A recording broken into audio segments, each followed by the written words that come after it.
Hi everyone, welcome to my channel. I'm Kiran. So in today's video, I am sharing the root cause of anger and addiction, how these get formed in the human body, and also share some tools for healing. So one of the emotions I struggled a lot with was anger. In fact, last year I also made a video on this topic, overcoming anger with journaling, and I'll put a link to this video in the description below. Now, in my experience, journaling was the first tool that helped me see what areas, what situations trigger anger in me. And thanks to that clarity, I was able to, at least to some degree, not be so reactive in situations. Because anger is an instinctual emotion. Like, you don't consciously think what is going to make you angry, it just happens in the moment. Now, last year and last few months, I spent a lot of time learning about healing negative emotions from a spiritual perspective. And during my research, one of the things I came across was something called an ego structure. And what I learned was that this ego structure is not only connected with anger and addiction, but also other negative emotions. So my intention in this video is to share with you how this ego structure gets created and how to heal anger and addiction at a root cause level.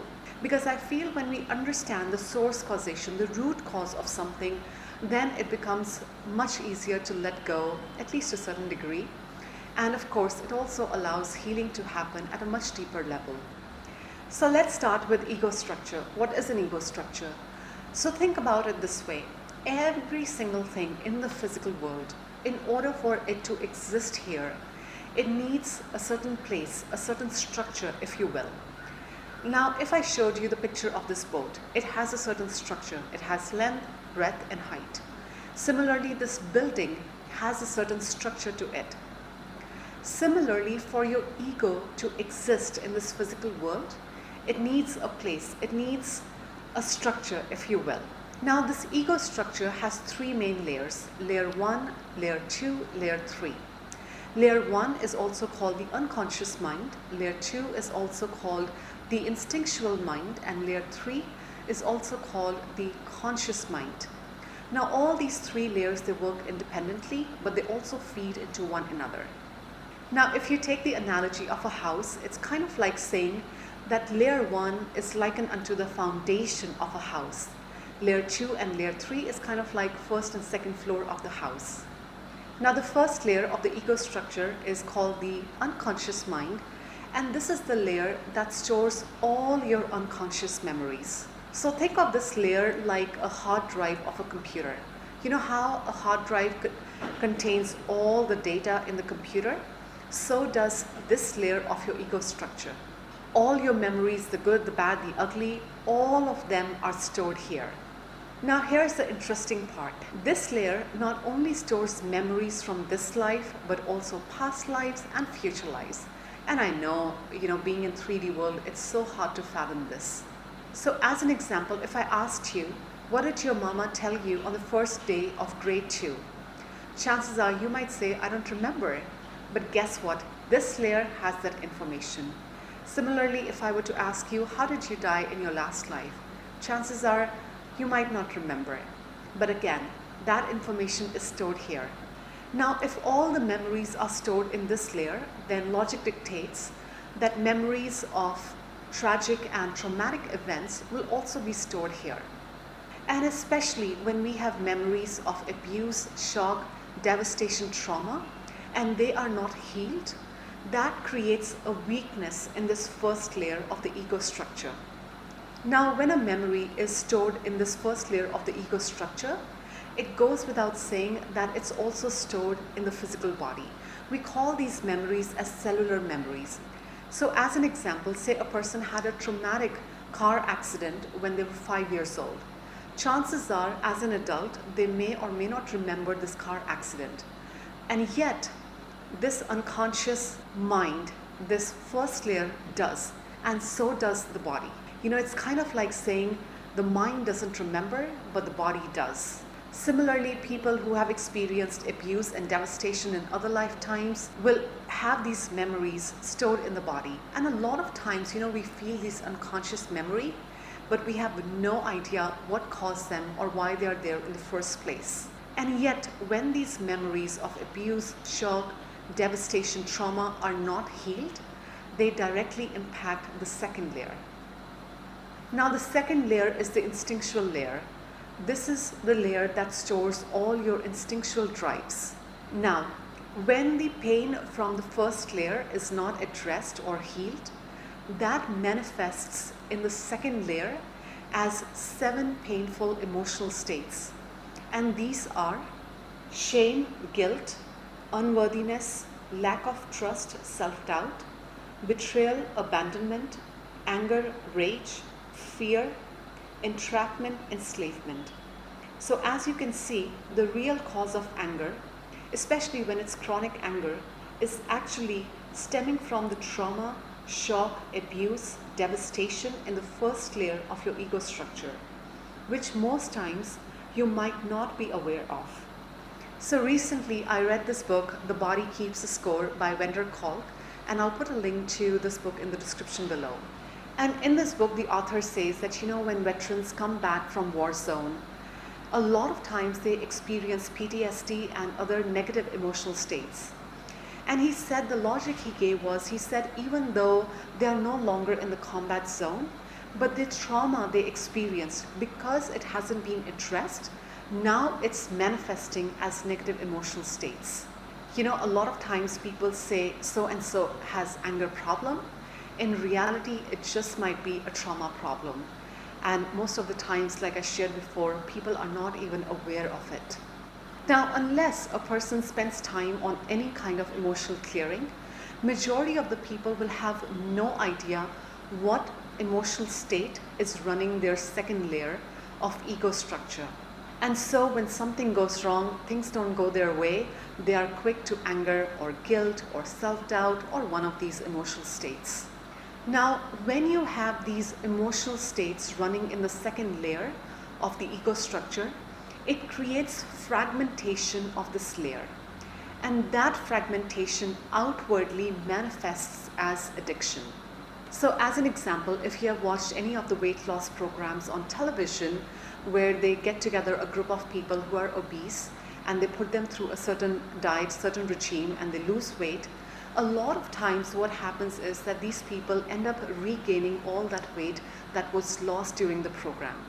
And the main reason is that if you hear and listen to their stories, you will find a common thread. All of them had some kind of shock or devastating experience. They took to food for comfort. Next thing you know, they became addicted to it. And when they are in this program, they lose that initial weight only to regain it back because they haven't addressed the root cause, which is the trauma, the shock, or whatever event caused them to overeat in the first place. And that is the reason that, unless the unconscious memory is addressed, the person will at some level always be addicted to food. So moving on, the third layer is the conscious mind, and this is what you perceive yourself as a personality. Now, when the negative emotional states in the second layer are not addressed, they are not healed, that fragmentation will manifest as negative thoughts at a conscious level. And these thoughts can be divided into 7 main groups. These are thoughts of addiction, lust, thoughts of wrath, rage, vengeance, thoughts of greed, avarice, thoughts of envy, jealousy, thoughts of gluttony, waste, thoughts of laziness, discouragement, thoughts of pride, and self-importance. Now, on a day-to-day basis, if you are engaging in any of these thoughts, then chances are there is emotional work to be done in the first and the second layers.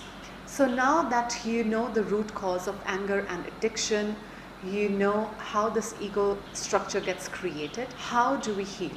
Now, one of the simplest ways is by saying, I want to find the cellular memory that's creating anger in me.